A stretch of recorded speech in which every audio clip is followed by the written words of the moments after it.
모든 성경책이 사라진다고 가정해봅시다. 당신의 마음속에는 무엇이 남아있을까요? 두려움이 찾아올 때, 유혹이 속삭일 때, 걱정이 밀려올 때 성경 구절이 저절로 떠오를까요? 아니면 아무것도 기억나지 않아 침묵만이 당신을 지배할까요? 놀랍게도 대부분의 사람들이 후자에 해당합니다. 성경을 읽기만 하고 암송하지 않기 때문이죠.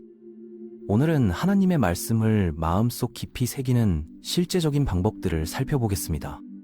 성경 암송이 왜 중요한지부터 명확하게 짚고 넘어가겠습니다. 시편 119편 11절에서 내가 주께 범죄하지 아니하려 하여 주의 말씀을 내 마음에 쌓아두었나이다 라고 말씀하고 있거든요. 이건 단순한 시적 표현이 아니라 승리하는 삶의 핵심 비결입니다. 하나님의 말씀이 내 안에 있으면 그것이 방패가 되고 위로가 되며 나침반이 되거든요. 유혹이 다가와도 지혜를 찾으러 다닐 필요가 없어지죠. 예수님께서 직접 보여주신 모습을 봅시다. 광야에서 사탄의 시험을 받으실 때 망설이지 않으셨어요. 페이지를 뒤적이거나 성경 구절을 찾지도 않으셨고요. 기록되었으되 라고 단호하게 말씀하셨습니다. 이미 알고 있던 말씀으로 매번 대응하셨고 결국 사탄이 물러가야 했거든요. 하나님의 아들이신 예수님도 암송한 말씀으로 유혹을 이기셨는데 우리는 어떻겠습니까? 나는 기억력이 안 좋아서 못 외워 라고 생각할 수도 있습니다. 하지만 그건 사실이 아니에요. 하나님이 우리 뇌를 설계하실 때 반복하는 것, 감정과 연결된 것, 의미가 있는 것은 기억하도록 만드셨거든요. 옛날 노래 가사나 어린 시절 추억들이 아직도 생생하게 기억나는 이유가 바로 그겁니다. 감정이나 리듬, 반복과 연결되어 있었기 때문이죠. 하나님의 말씀도 마찬가지입니다. 단순한 텍스트가 아니라 내 마음에 말씀하시는 살아있는 진리로 받아들이면 자연스럽게 기억에 남게 되어 있어요. 가장 기본적인 방법부터 시작해 봅시다. 반복과 필사입니다. 먼저 한 구절을 선택하세요. 작게 시작하는 게 중요해요. 큰 소리로 5번에서 10번 정도 읽어보세요. 자신의 목소리로 천천히 또렷하게 말하는 거죠. 그 다음에는 손으로 여러 번 써보세요. 손으로 쓰면 뇌가 더 잘 기억하거든요. 이제 보지 않고 말해보세요. 틀려도 괜찮습니다. 다시 하면 되니까요. 일주일 동안 매일 복습한 것까지가 한 세트예요. 이 방법이 효과적인 이유는 눈, 입, 귀, 손 모든 감각기관이 동시에 참여하기 때문입니다. 시편 23편 1절 여호와는 나의 목자시니 내게 부족함이 없으리로다 부터 시작해보세요. 일주일 후에는 공책에만 있는 게 아니라 마음속에 살아있게 될 겁니다. 상상력을 활용하는 방법도 있어요. 우리 뇌는 평범한 글자보다 그림을 훨씬 잘 기억하거든요.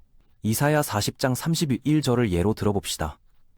오직 여호와를 앙망하는 자는 새 힘을 얻으리니 독수리가 날개치며 올라감 같을 것이요. 눈을 감고 상상해보세요. 높은 산 위에 서 있는 자신의 모습을 그려보세요. 얼굴에 닿는 바람을 느껴보고 독수리처럼 높이 날아오르는 모습을 떠올려보세요. 이런 이미지가 정신적 닷 역할을 하게 됩니다. 지치고 힘들 때마다 그 장면과 함께 말씀이 떠오를 거예요. 긴 구절이 부담스럽다면 토막내기 방법을 써보세요.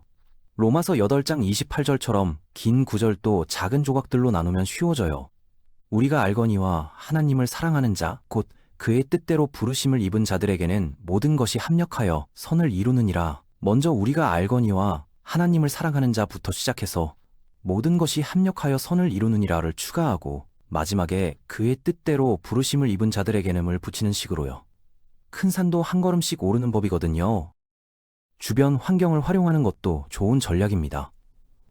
포스트잇에 구절을 적어서 거울, 책상, 냉장고, 심지어 자동차 계기판에도 붙여보세요.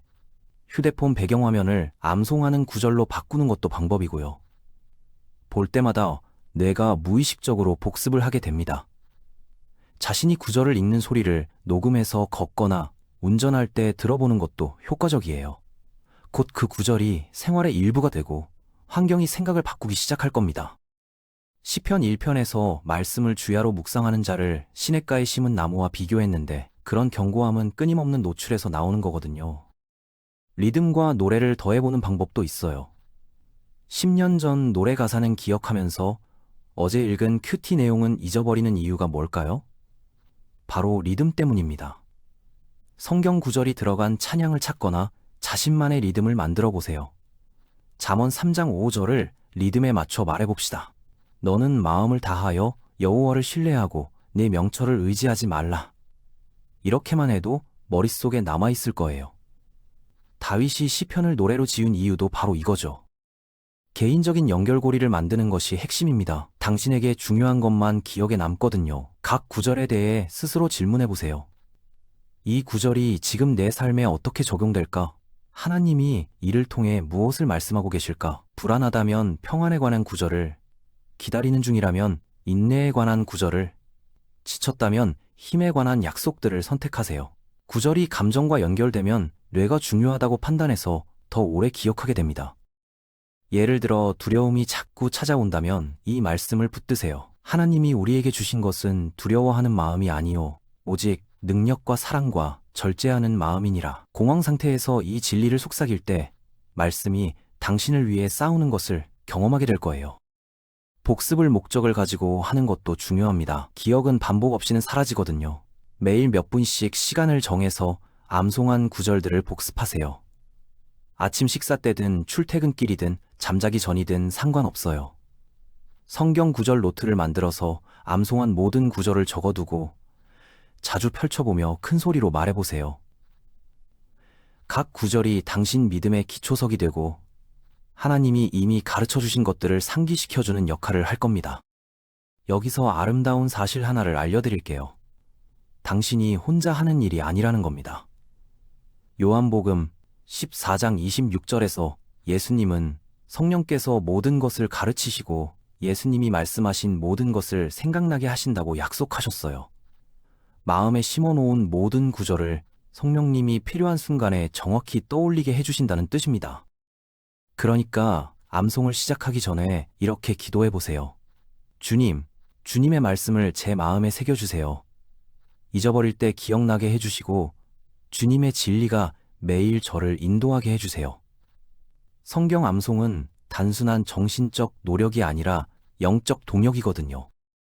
가끔 잊어버려도 괜찮습니다. 성경 암송의 목표는 완벽함이 아니라 연결이에요. 구절을 반복할 때마다 씨를 심는 것과 같거든요. 한 글자 한 글자 정확하게 기억하지 못해도 그 안에 담긴 진리는 당신 안에서 살아있고 자라나며 필요할 때 다시 떠오를 준비를 하고 있습니다. 하나님은 당신의 기억력을 시험하시는 게 아니라 마음을 빚어가고 계시거든요.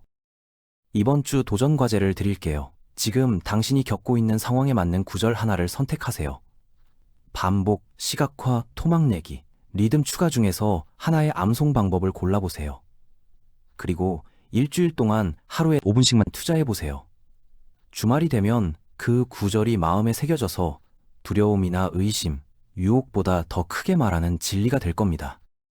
마음을 성경으로 채우기 시작하면 생각이 달라집니다. 말하는 것도 달라지고 인생에 대응하는 방식도 걱정 대신 지혜로 바뀌어요.